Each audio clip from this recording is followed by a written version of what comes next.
I've been interested in why people believe what they believe for most of my life, from places like this Celtic fort to the changing faces of Christianity and the expansion and integration of Islam.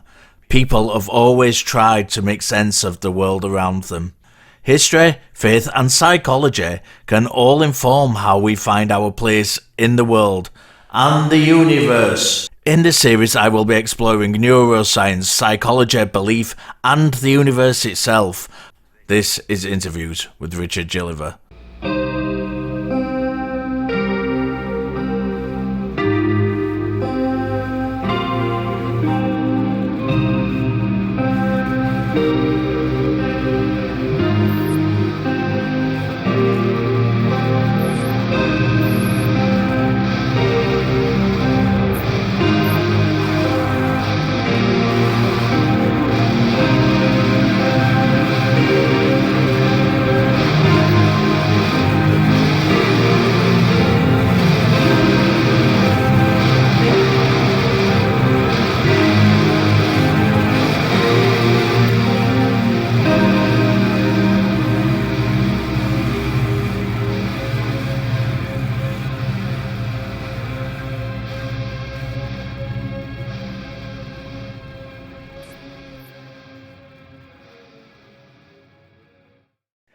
I am joined today by someone who I have shared a journey with for the last 6 years.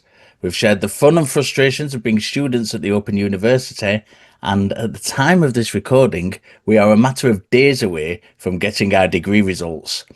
We're going to discuss the highs and lows, pitfalls and benefits of distant learning, as well as the degree subject itself, religion, philosophy and ethics.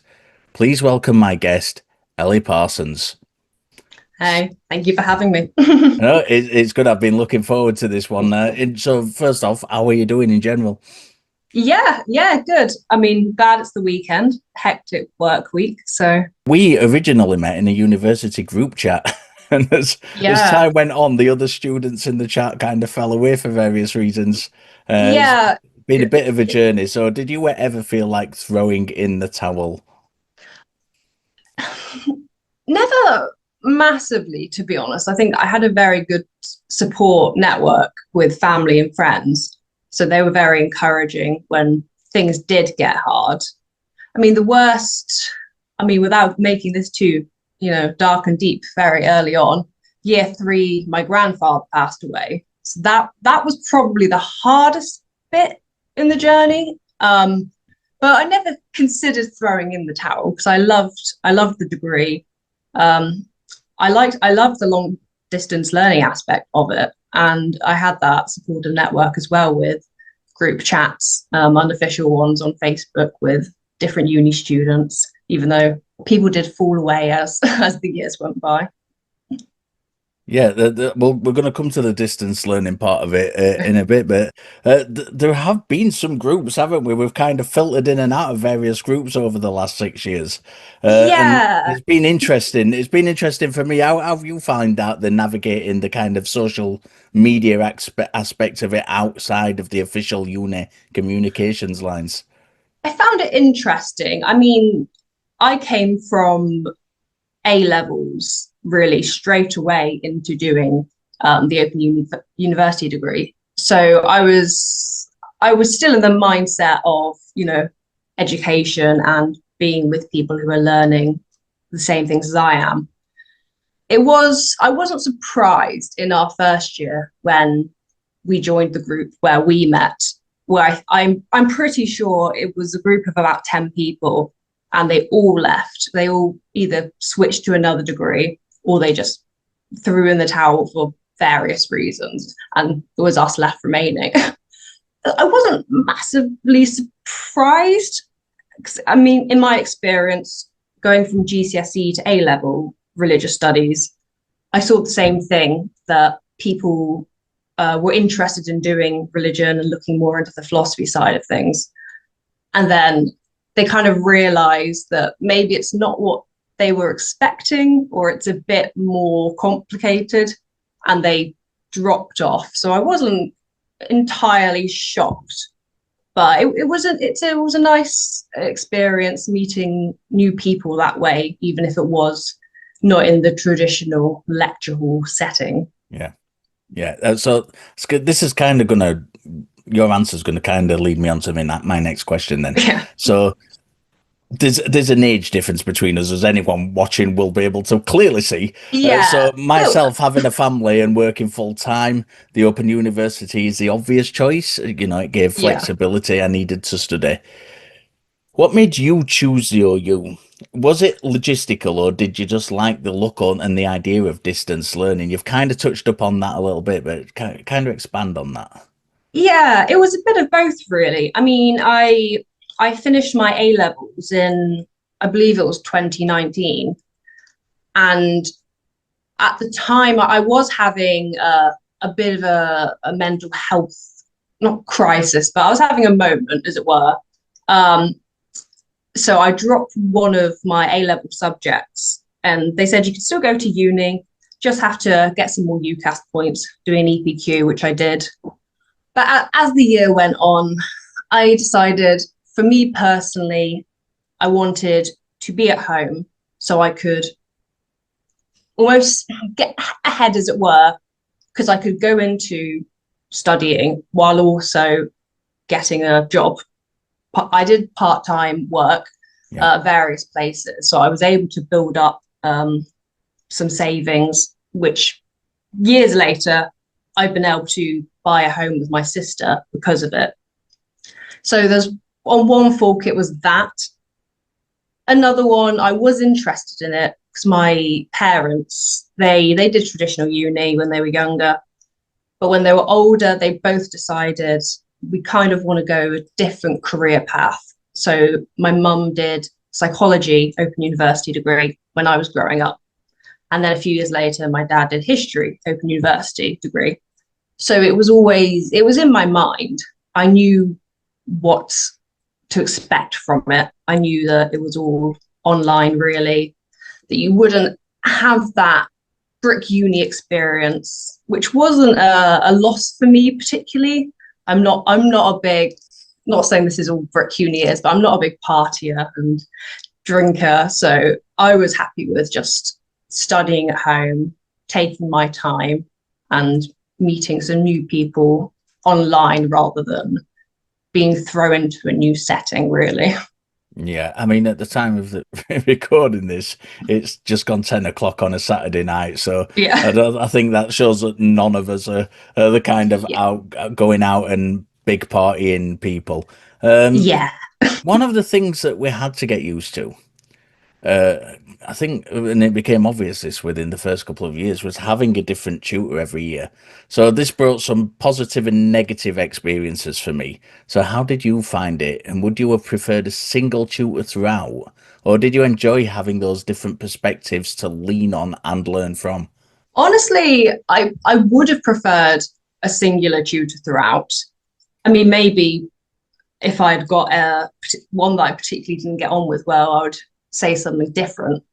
But I never had any horrible experiences per se with tutors, but with levels of the feedback they gave, it did vary from maybe one sentence to having a tutor who did loads and loads of notes. And I did have some great ones. My one in my last year was brilliant. She gave me lots of constructive criticism. And I think in year 4, I'm not the best for asking for academic help. I'm very self-reliant, but I reached out to my tutor because I was really struggling with a particular essay, and he did help me with my analysis and kind of improving on those skills. So it was nice to have a variety in a way, but only purely because if I had uh, a less than perfect tutor, I could just think, oh, next year I might have a better one. But no, it might have been nice to have one tutor to almost bond with in a way, I suppose, and kind of feeling like someone has your back more because they've known you for 6 years. Yeah, I think that my experience is pretty much the same as yours.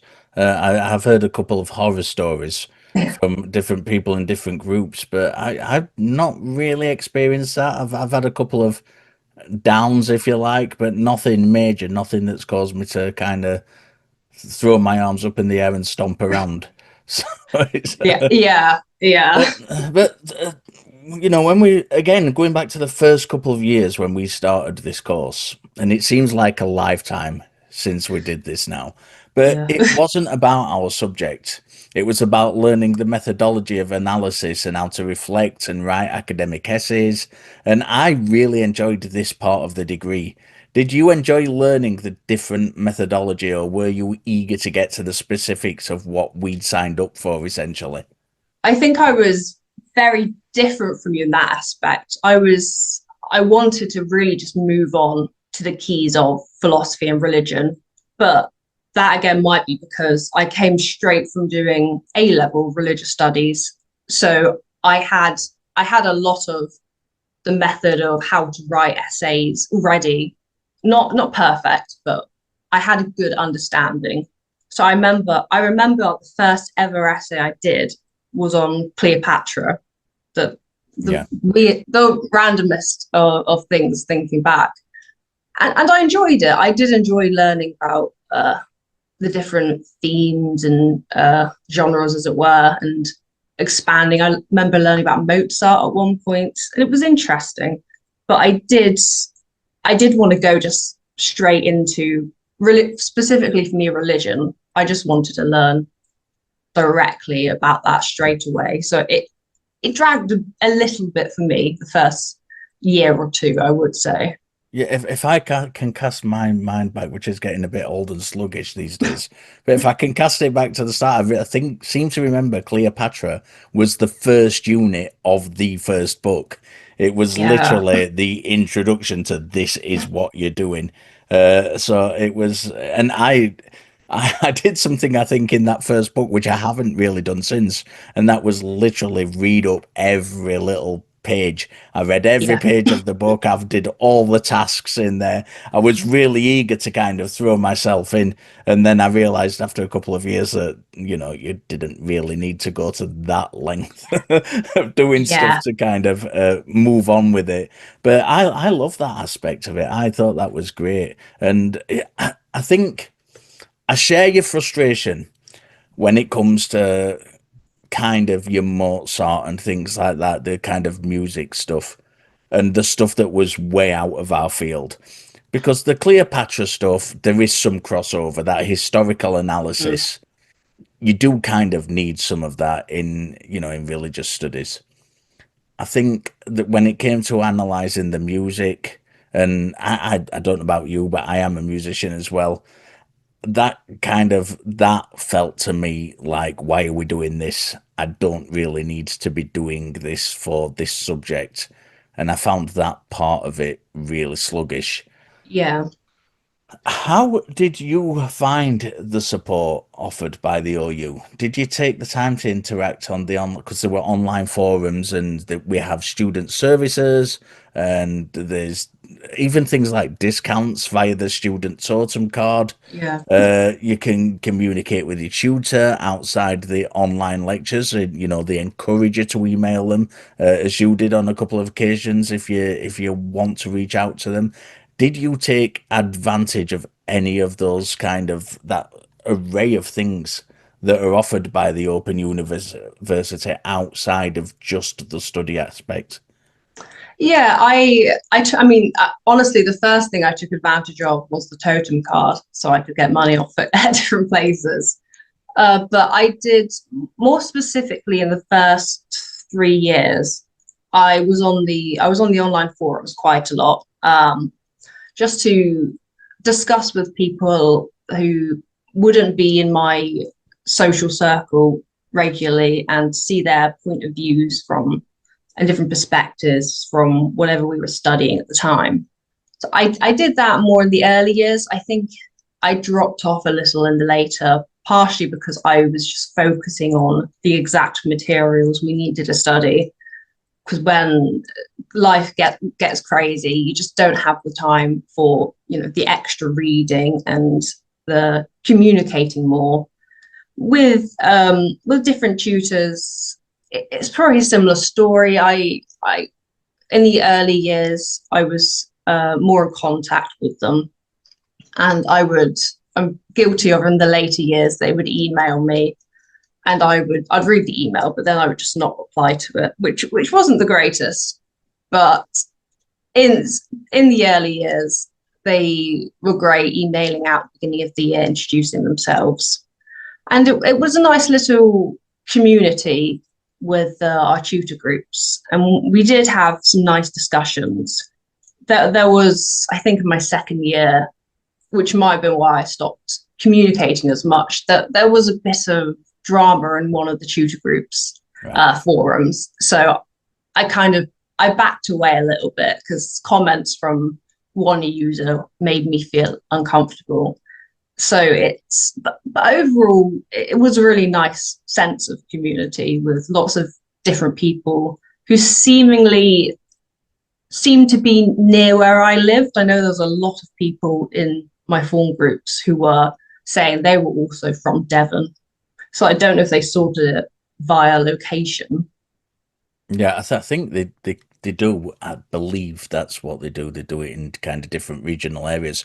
Did you, when that then that kind of ruckus kicked off in your tutor group, because it was an official kind of, open university resource, how was that handled? Did the tutor or whoever was in charge of the forum kind of say, come in and moderate that, or was it just kind of left to its own devices? From what I remember, the tutor came in and did a not didn't call anyone out. They did a bog standard kind of, this is an open space and we need to respect everyone's opinions and views. I don't know if they privately spoke to them because I don't remember seeing any more comments like that for the rest of the year. They did post in there, so they weren't banned in any way. I mean, it was nothing ridiculously offensive that would get you thrown out, but it was a difference of opinions at the time, and they did comment on, just the general being kind to each other and accepting different viewpoints, really. Yeah, I'm going to come back to the kind of resources aspect of it in a moment. But first, I want to ask you how, if you found, regarding the difficulty of the assignments and that kind of thing, if you found you found it much more of a challenge as the years went on and the levels increased, or we're kind of used to the format and just take it in your stride. It's a difficult one to answer, to be honest. I think I did kind of take it in my stride. I didn't find any particular essay like really, really difficult. I had moments when, if there was an essay that was a challenge for me, I would procrastinate and just kind of push it to the back of my mind until the very last moment where I had to get into it. But I was very much a over planner. So I would spend about 3/4 of my essay writing time planning the essay, and then the last quarter quickly writing it out. But it was a weird theme throughout all of my years. The essays that I was nervous and uncertain about and would leave to the last minute seemed to be the ones I got higher grades on for some reason. I think perhaps because I didn't waffle on, which I normally do if I'm intrigued by a subject, and I just stuck to key points of it, really. It's funny that, because I think my general way of dealing with essays or dealing with anything in life is to leave everything to the last minute. I don't think I did, apart from the tasks that we were given specifically where we had to plan the next essay we were going to do. I Yeah. think apart from in those instances, I kind of left everything to the last minute and just went in no planning, wrote it out, did the referencing as I went, and I found, like you, that those ones were the ones I performed better on. The ones I was kind of forced to plan on, I tended to get lower marks on. Yeah, I often had that. I mean, definitely in my last year as well. I did I did better than I thought I would, honestly. And there were some essays I was really excited about. And I thought, oh yes, this is going to be brilliant. This is my this is my tour de force. It's beautiful. And then I would get a really not really low grade, but lower grade on it. And then there were just things that I had absolutely no interest in and got the higher grades. But it's definitely because you just planned it. You didn't waffle on, and the tutor must have liked that almost academic style of just getting to the key points without going off on a tangent as I would. Did you learn much from this? Because I came into I'm as I've said a couple of times, I'm old, and I've been kind of doing religious studies and philosophy, non-academically, just as an interest for years and years. And so I kind of had this big array of background knowledge that when it came to stuff. So I was already familiar with a lot of the concepts that we were being taught. Did you learn? I know you came from that, you had that kind of religious studies background in school. Did you learn like a lot of new concepts, a lot of new stuff coming into this from the course material itself? I did. I mean, when specifically with the years when we focused on religion, which was my main area of interest, our school, because you could only pick for A levels one key religion to focus on, and ours chose Christianity. And so coming into it, we were learning Christianity, Islam, and Hinduism. And I was really interested in Islam, but my Eastern religions, so Hinduism, I was not great on. I really didn't know a lot. So that was more eye-opening, and I learned a lot of new content for the first time because I wouldn't have been interested Yeah. specifically. And even now, I am still more interested in Judaism, Islam, Christianity. But I have more of an appreciation now of Eastern religions, especially I work in the secondary school as a librarian, and our RE department teaches Buddhism. So it's kind of given me more of an awareness as well to help the students with that as well. But I mean, non-content wise, they it definitely helped me in. It was a bit of a wake up call when I came into doing, what was it, our third and fifth year where we just focused on religion. Yeah. And I did go into it thinking, oh, I'm really good at this. I mean, I know exactly how to write religious essays. And I think I got a very mediocre to low mark on my first one because I think I was just cocky. And I went back to the drawing board and I properly looked at how to write an essay specifically for religion. And I relearned a lot of what I might have glossed over when I was younger and doing my A levels. So I learn content as well as academic principles and disciplines. Yeah. Uh, and the stuff was good.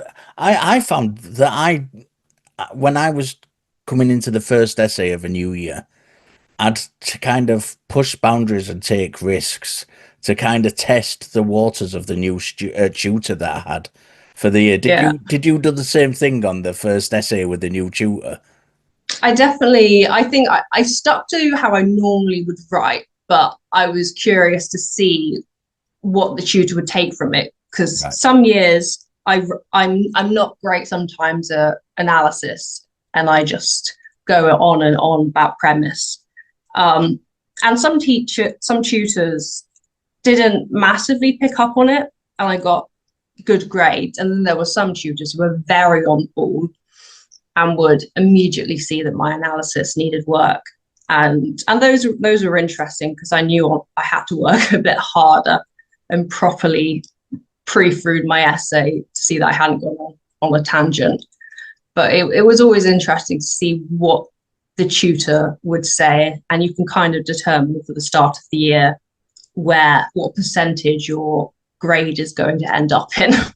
Yeah. The tutors as well, I found were on the whole really good at giving feedback. As you mentioned, the kind of third and fifth year, I found those tutors in particular were really good at kind of giving you that feedback and breaking down. And I learned so much from seeing where I'd gone wrong along the way. And I thought that analysis from them was really, really good. I think I had a couple of tutors which weren't quite like that, and it was a little bit more frustrating.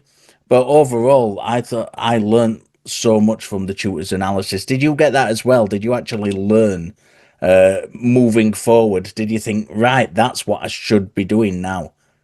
I definitely did from certain tutors. I mean, they were all great, but like saying earlier that some would write more in-depth feedback, but those who did, I would learn a lot. I would often print out my essay and then make notes along it about specifically which bits they liked and didn't like and how I could have furthered analysis. And then before writing the next TMA, going back and having a look and seeing, do I need to be building on my analysis again, or do I need signposting? Was a big thing for me at the beginning.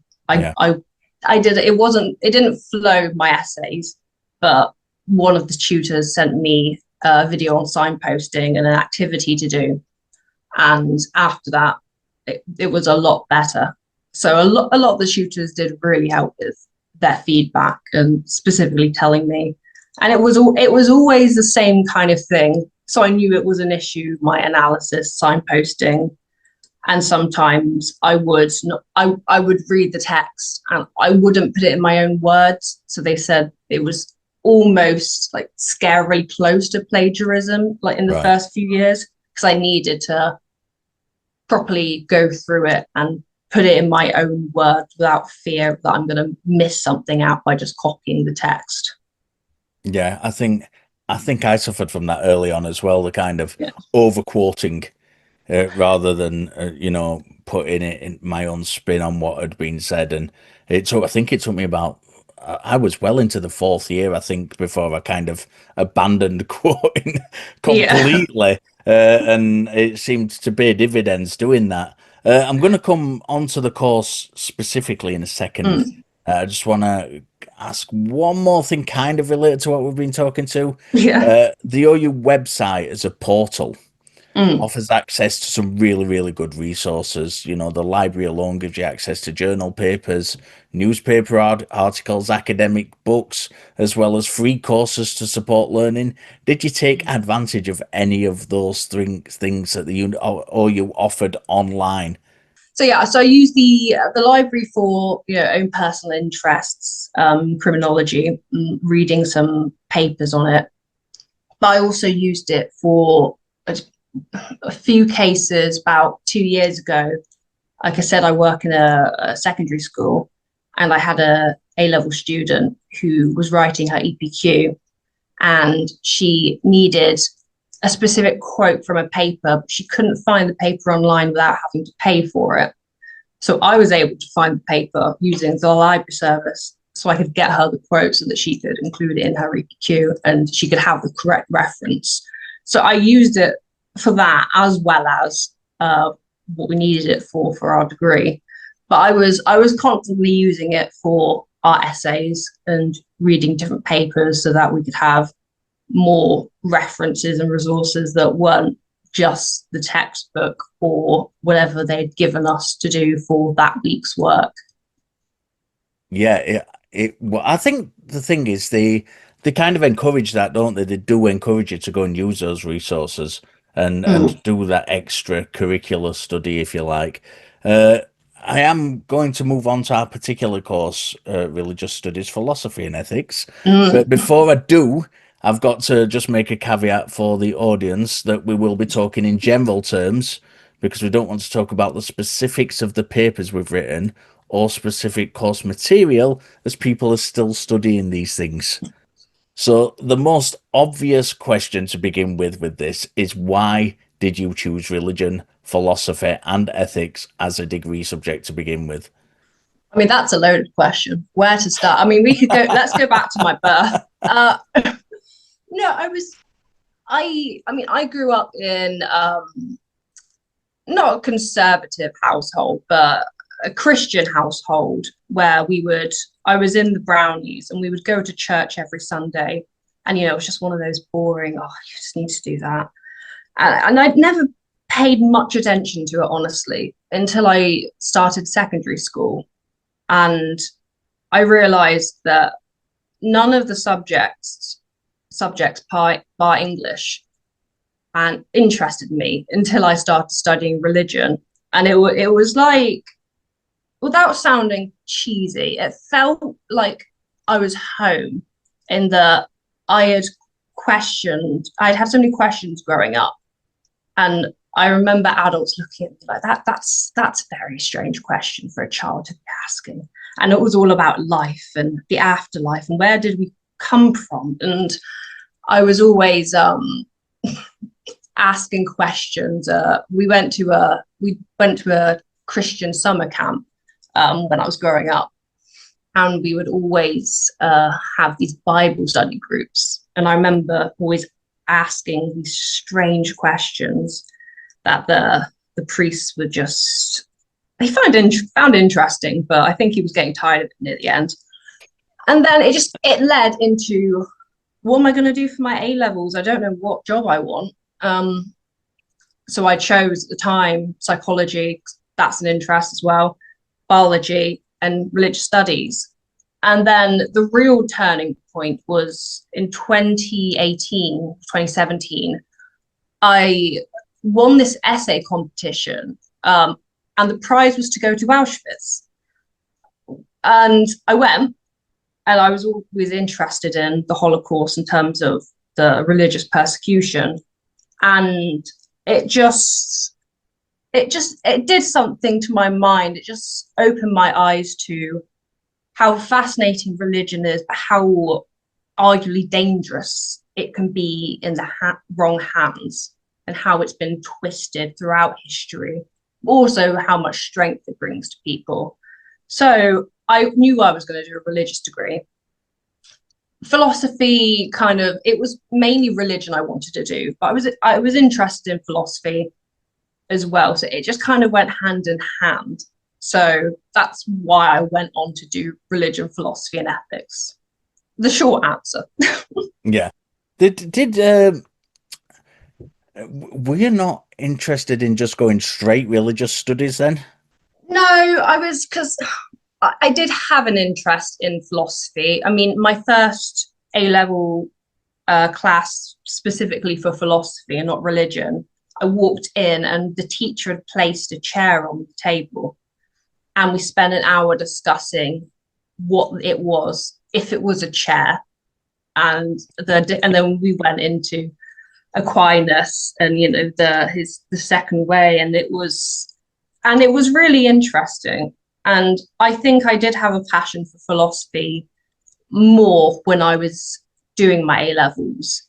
But honestly, as it went on and I went into studying it with the OU, I lost a bit of passion for philosophy, I think, because near the end, it didn't feel like it could be productive in a sense in the real world, in real world application, while I found religion much more interesting in terms of it'd be great if we could study it and have this understanding so that our communities felt more inclusive and safer.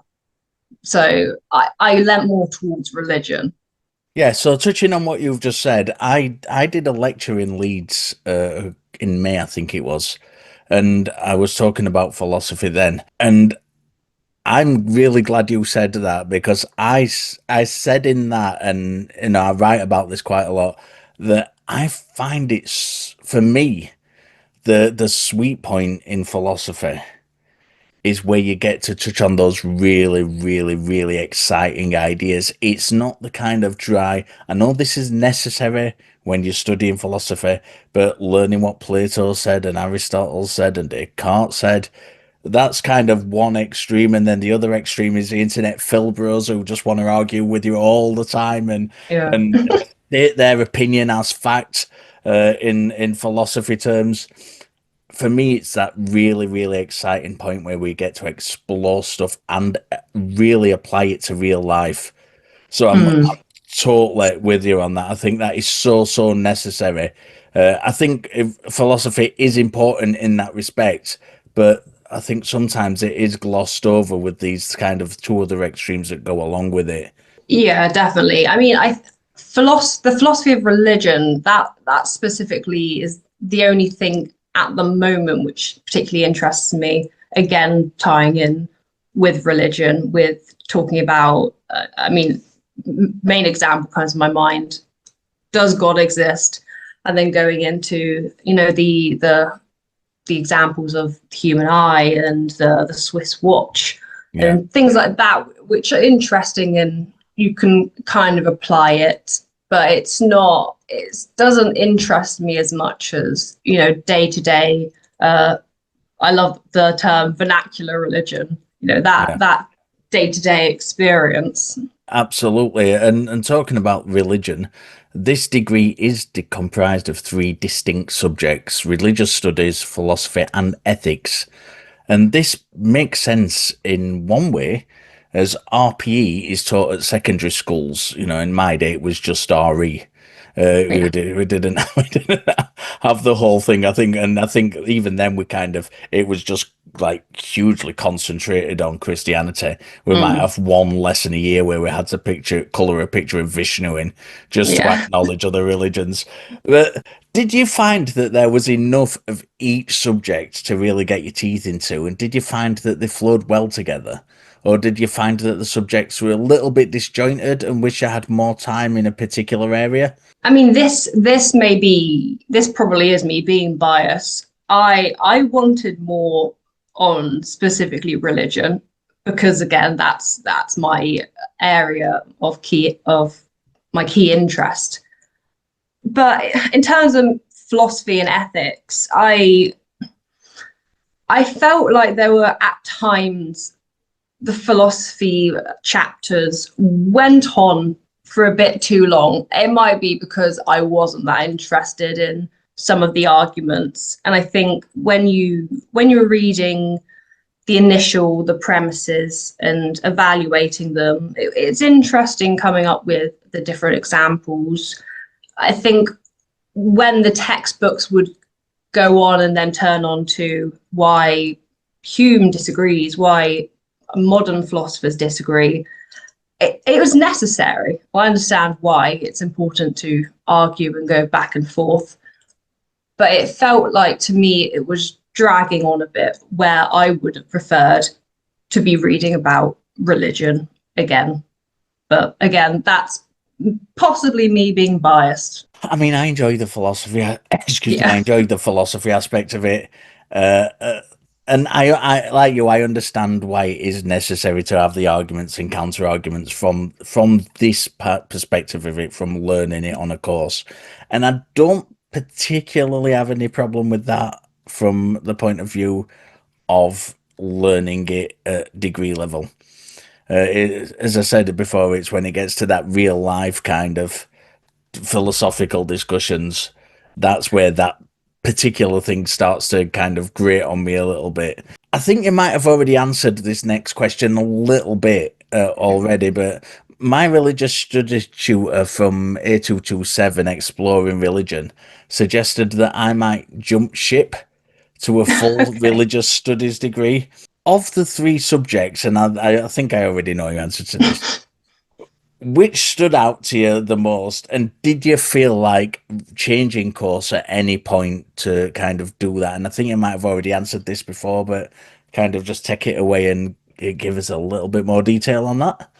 I mean, I don't think it's a surprise to anyone that religion was my standout.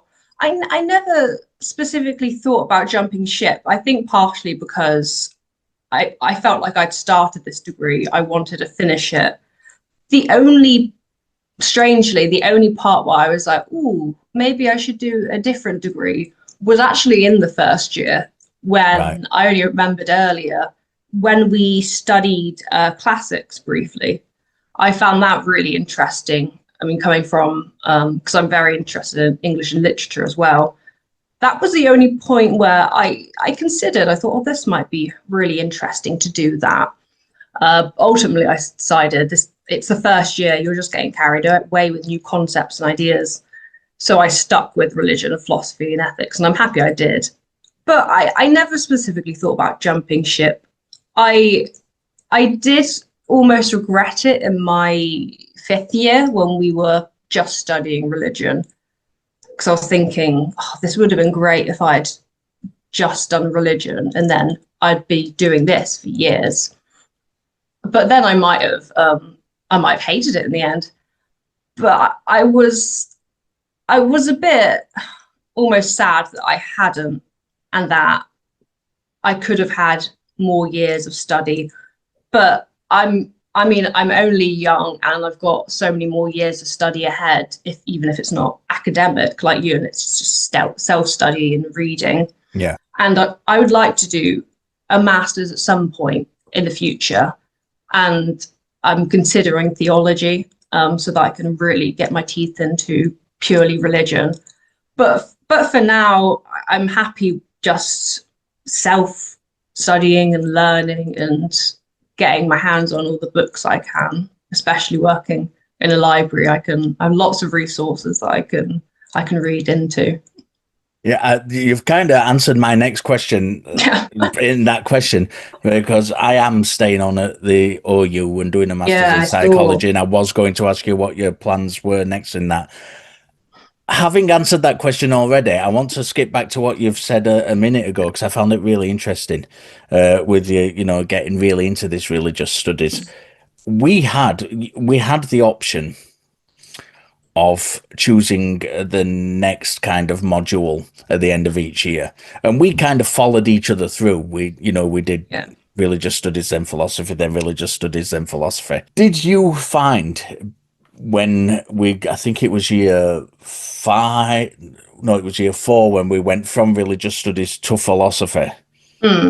Yeah. Did you find in that year that you kind of regretted doing philosophy there? Do you wish you could have carried straight through with religious studies?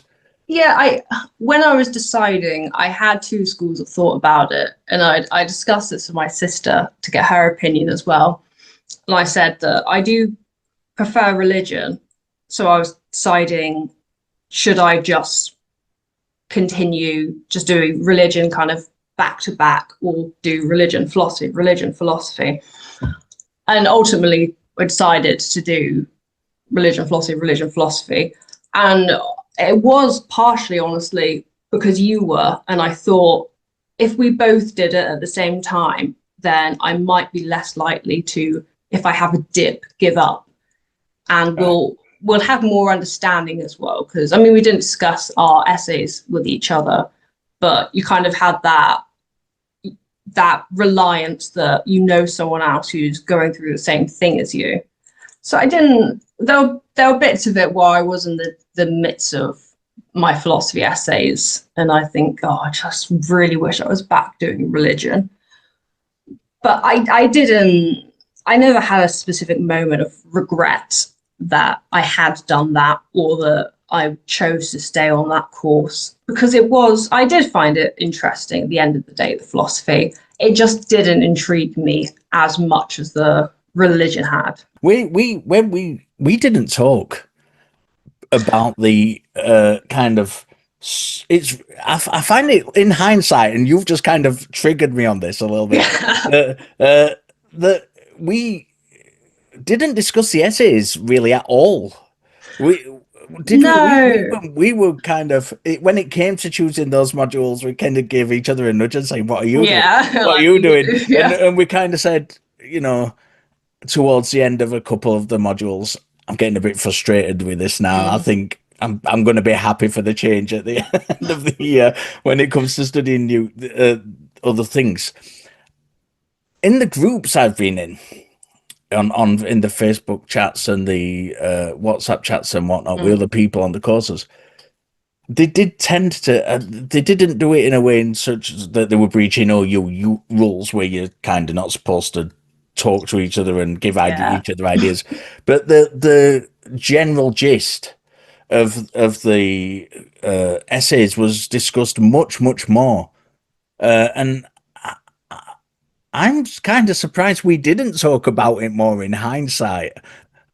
Yeah, I mean, it was never stated between us, but I kind of in my head had, I don't want to break any rules in discussing specifically what we were talking about because I didn't want any kind of, oh, she talked to him about that, and ooh. And it was the, I kind of in a way looked up to you because you had a lot more years of experience than I had That's with a very kind way of saying I'm very old. I'm thinking how to word it, but no, in a good way, and that generally we wouldn't discuss what grades we would get, because I know in a lot of the WhatsApps and messengers, people would very blatantly say what they got. I generally would find only if you got a really good grade you would say what you got, and I never wanted to say and make people feel bad if I had got a really good grade because I don't know what people are going through and they may really not gel with what the subject was at the time and they may excel at something that I'm terrible at. But yeah, going back to it, I never felt really, wanted to get into exactly what I had written because it is kind of personal as well. And it didn't feel the right thing to do to discuss it so openly.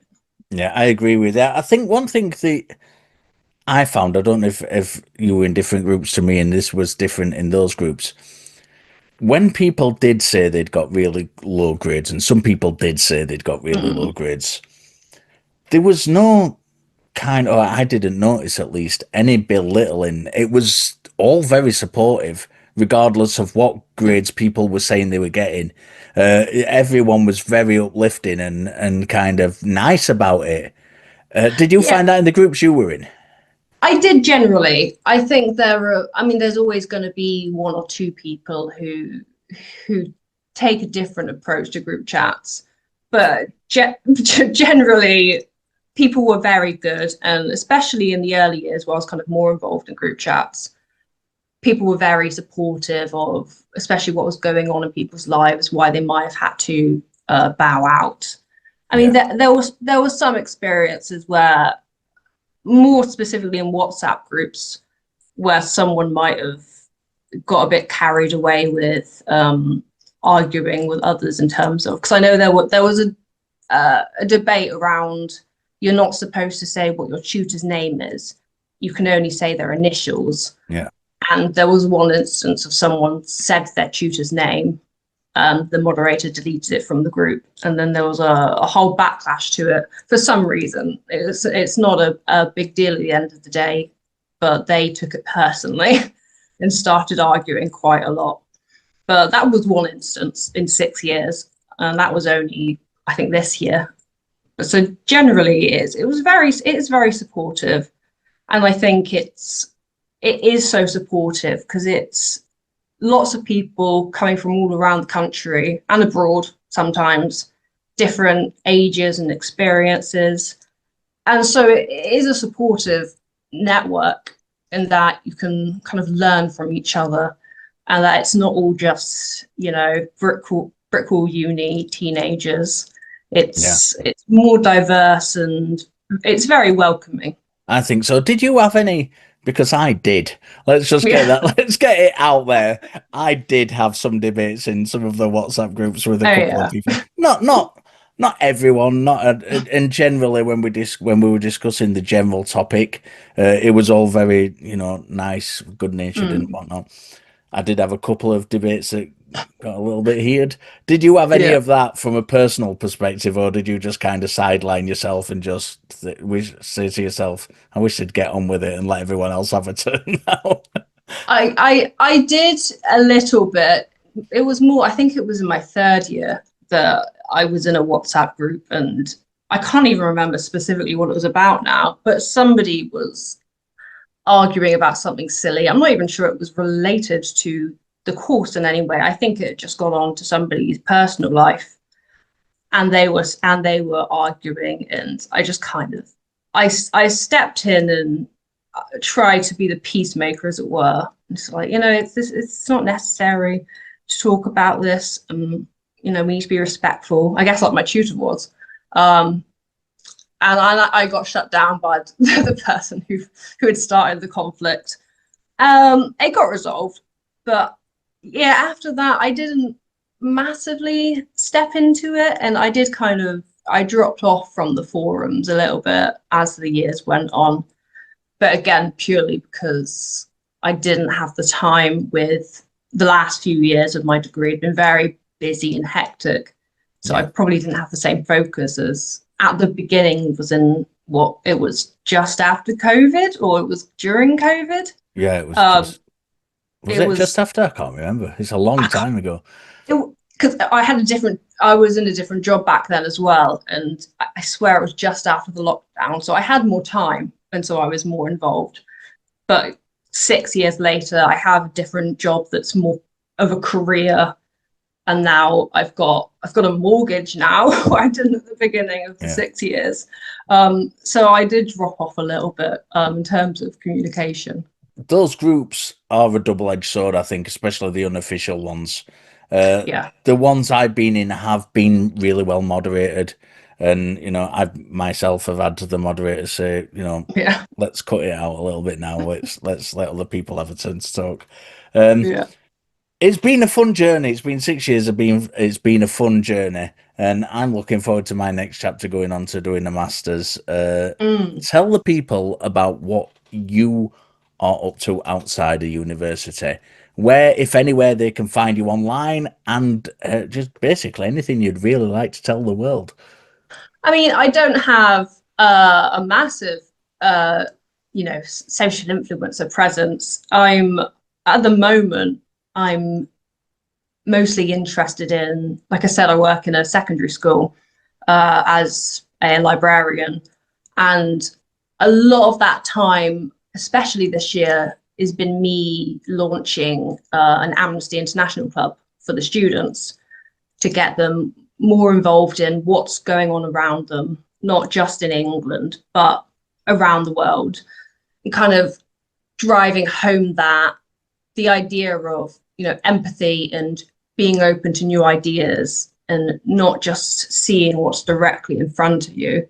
So I've been doing that a lot. And with the summer holidays, it's coming up in 2 weeks, my plan is to get more involved with the official Amnesty International group, which we have one. We have a few down here in Devon. I have a specific one that I'm in contact with, but it's going to be a lot of trying to spread awareness what's going on in the world. I mean, you see it in the news every day, but big issues, specifically for me as well, is to do with libraries. Because, I mean, I am a member of the LGBT community, and I have seen it in the last few years, this divide with books, and specifically what we can display and what we can't. My school's been great about it, but I know other librarians who have had hateful words towards gay people scrawled in a book that might have a gay character in it and then returned. And this is a book that it's got nothing offensive in it, but it's been a hate crime, really. So my interest as well is keeping students aware of book censorship, why it happens, why we generally don't see it as a good thing, and just keeping an open mind for the next few years, because it's been a bit rocky, honestly. Yeah. So that's what I'm going to be focusing on, and also my own journey with religion, because I have a few. I identify as a theist, so I believe in a deity. I don't specifically subscribe to Christianity anymore, although I wear a crucifix, but that again is more familiar reasons, and because my grandmother gave it to me, but kind of finding my own connection with religion as a member of the LGBT community. So I'm looking to going back into church and kind of being more open and getting that community discussion going with some sensitive issues that have been arising the last few years, really. Yeah, that's brilliant. Have you found any? Uh, you've talked about pushback, but have you found any pushback or more pushback from your peers in like the teaching, in librarians, in school staff? Or have you found more in the students? Have the students been pretty good about it and kind of really like taking in the message? The students have been great. I mean, we've got a really great diverse cast at our school. It's an all girls school, but it's very open and inclusive, and it's got a really interesting mix of students and staff. But this I'm privileged in that our students are particularly well behaved, and they're very happy to listen to new ideas and keep this discussion going. And we haven't had any massive instances that would be considered alarming or a hate crime. So it's more kind of, I like to think, keeping them aware and passing this information along for them to take away with them, because a lot of our students are A-level students, and I think our rate is like 95% will go to uni. And so that they're going out into the big wide world. It's almost a way of preparing them and having them be able to maybe teach others to be open-minded and, reading up on your own independent sources and just honestly being empathetic. I think we lose it a lot, especially with there's a strange link between the decline of reading for pleasure in younger years and the lack of empathy as you get older. Yeah. It's a strange chart. I'll try and find it later, that shows that our reading for pleasure has diminished the last few years.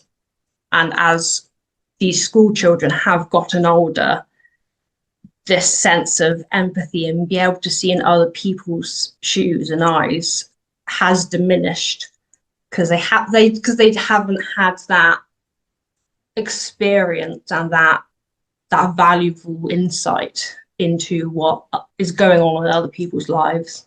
And because we get so busy nowadays, especially with the internet, and I know they've done the social media ban for students now who are, was it 16 or under, which will be interesting to see how they implement. But yeah, really that. It's great seeing that. It's great seeing that push. I'm a huge advocate for getting people reading. And I mean, I listen to a lot of audiobooks, but I still, you've seen my bookshelves, Oh you know yeah, how yeah. crammed full of books they are. They're like Yeah. yours behind you. Yeah. And it's something that's so important to do, to read and to get young people reading, and I think it improves everything across the board. It improves vocabulary. Mm. It improves people wanting to talk to each other about subjects. Yeah. I remember from a very young age, reading a book and going to like junior school level, going to other kids and saying, "Have you read this?" It's so Yeah. and talking about it's that kind of first connection you get of kind of meeting people with similar interests to you. And Yeah. it is so, so very important. So, thank you for doing what you're doing and continue to do it. That's all right. I wouldn't do it if I didn't love it, honestly. Yeah. Ellie Parsons, thank you so much for joining me. Thank you for We having me. have been friends for 6 years and Yeah. hopefully will be for many more Another. years to Yeah. come. Yeah. Good luck with your results, and Yeah. You to too. the viewers, you can find Ellie's links in the description below, and I will be back on very soon with another guest. So until then, take care of yourselves.